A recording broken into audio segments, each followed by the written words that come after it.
Umiinit ngayon ang usap-usapan sa industriya tungkol sa isang kilalang personalidad na matagal nang nawala sa radar ng Kapamilya Network. Ngunit ayon sa bulong-bulungan, nakahanda raw itong bumalik sa eksena sa pamamagitan ng bagong partnership ng ABS-CBN at AllTV2. Ayon sa source, ang nasabing personalidad ay dating malapit sa kapamilya.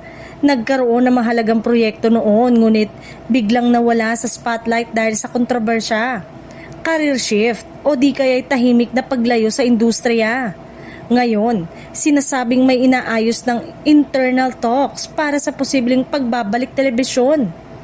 Mas lalong umiinit ang chismis dahil umano'y may pilot project na inihahanda sa AllTV2 na may basbas ng ABS-CBN at dito raw isisingit ang pagbabalik ng misteryosong personalidad.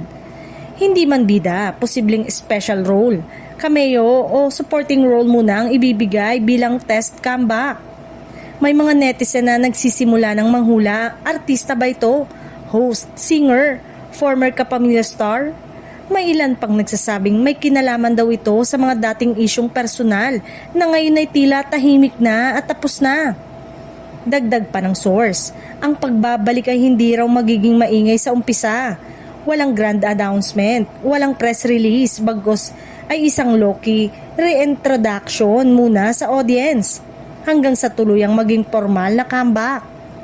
Sa ngayon, nananatiling blind item ang lahat, walang pangalan, walang kumpirmasyon, walang denial pero isang bagay ang malinaw.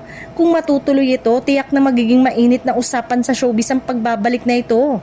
Dahil hindi lang ito simpleng comeback, kundi isang simbolikong pag-uwi sa kapamilya sa bagong tahanan nitong AllTV.